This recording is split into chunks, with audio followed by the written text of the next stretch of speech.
वालेकुम बच्चों, कैसे हैं आप? ठीक ठाक है। मैं फिर से हाजिर हूँ पार्ट नंबर 2 के साथ। पार्ट नंबर 2 जो है ऑर्गेनिक केमिस्ट्री का, जो पार्ट नंबर 1 मैंने आपको समझाया था कि कार्बन जो है हमेशा 4 बॉन्ड बनाएगा। उसी 4 बॉन्ड को आपने लेके चलना है और आपकी इंशाल्लाह ऑर्गेनिक केमिस्ट्री बहुत आसान हो जाएगी। आप लोगों ने घबराना नहीं है कि इतने बड़े बड़े स्ट्रक्चर बने हुए हैं और कैसे हमने याद करने हैं। बच्चे रटा नहीं मारे, इसको समझ के पढ़ेंगे। समझ के जब तक नहीं पढ़ेंगे आपको समझ नहीं आएगी, ठीक है।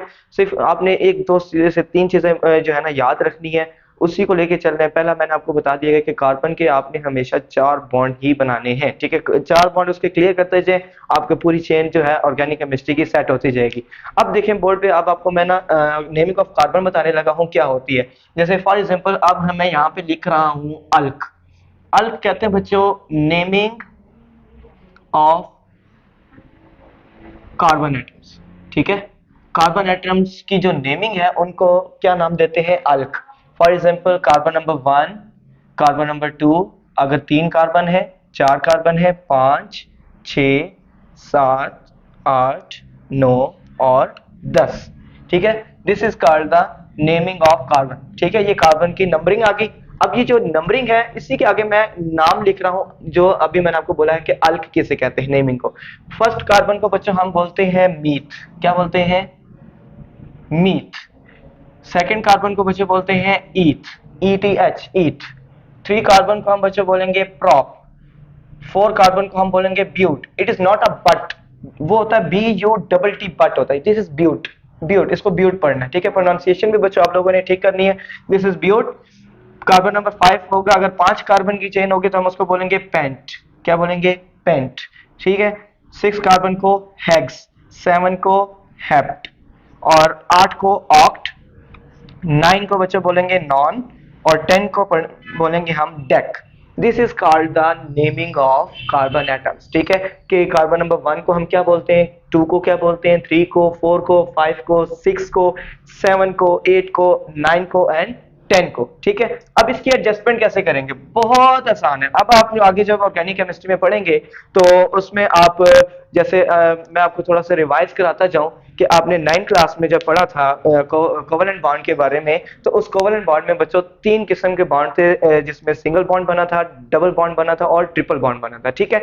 तो सिंगल बॉन्ड को हमने क्या नाम दिया था? एन दिया था। डबल बॉन्ड को इन दिया था और ट्रिपल बॉन्ड को आइन दिया था, जो 3 कार्बन से मिलकर बनता है। तो इसी में अब देखें अगर मैं यहाँ पे एक स्ट्रक्चर बनाना चाहूँ जो आपके लिए बहुत ही ज्यादा आसान हो जाएगा, ये कैसे हो जाएगा? फॉर एग्जांपल अब आपने जब आप पढ़ेंगे नेक्स्ट केमिस्ट्री की बुक में, उसमें लिखे आपने टॉपिक्स पढ़ने हैं जो मैं यहाँ पे लिख रहा हूँ। अल्केन, ठीक है, अल्कीन होगा और अल्काइन होगा, YN, ठीक है। अब देखिए हमेशा याद रखें कि जो ANE है, ठीक है। अल्क तो बच्चों हो गया नेमिंग ऑफ कार्बन, ठीक है। समझ आ रही बात? अल्क क्या हो गया? Naming of carbon. एन जो है उसको हम रिप्रेजेंट करेंगे सिंगल बॉन्ड से। किससे रिप्रेजेंट करेंगे बच्चों? सिंगल बॉन्ड से। इन जो है उसको हम रिप्रेजेंट करेंगे डबल बॉन्ड से। और YNE, आइन जो है उसको हम बोलेंगे ट्रिपल बॉन्ड से, उसको रिप्रेजेंट करेंगे, ठीक है। यहां तक समझ आ गई बच्चों? अब यहाँ पे फॉर एग्जांपल मैं यहाँ पे देता हूं एन को, ठीक है। यहां पे मैं लिख देता हूं एन सिंगल बॉन्ड के लिए, यहां पे मैं लिखूंगा इन डबल बॉन्ड के लिए और यहां पे क्या आ जाएगा? आइन ट्रिपल बॉन्ड के लिए, ठीक है। समझ आ गई? अब देखें अल्क हमारे पास क्या है? नेमिंग ऑफ कार्बन, ठीक है। अब इसको इसके साथ मिला के हम क्या करते जाएंगे? इनको कार्बन एटम एडजस्ट करते जाएंगे। जैसे कार्बन नंबर 1 है मीथ, और एन मिला के क्या बन जाएगा? Methane. तो इसको हम क्या बोलेंगे? मीथेन। क्या बोलेंगे? मीथेन, ठीक है। इसी तरह इसको इसके साथ मिलाएंगे तो ये क्या बन जाएगा? इथेन। इसी तरह यहां पे आ जाएगा प्रोपेन, ठीक है। अब आपने ये खुद जो है एडजस्ट करना है टेबल बना के, ठीक है। ये सेम बहुत आसान है, सेम एज। और एक और बात याद रखें, हमेशा याद रखें कि इन और आइन में, डबल और ट्रिपल बॉन्ड में जो कार्बन एटम्स हैं वो कार्बन 1 से नहीं स्टार्ट होते, ठीक है। वो कहां से स्टार्ट होगा? कार्बन नंबर 2 से। हमेशा कार्बन नंबर 2 से स्टार्ट होंगे।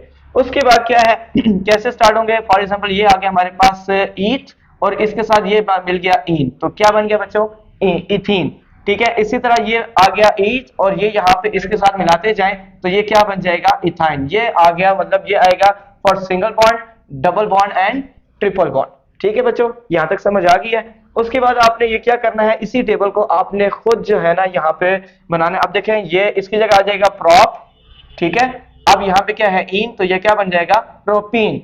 इसी तरह यहाँ पे क्या आ गया prop, और यहाँ पे क्या है आइन, तो ये क्या बन जाएगा प्रोपाइन। तो सेम एज आपने ये पूरा का पूरा टेबल इसी तरह लिखना है, ठीक है बच्चों।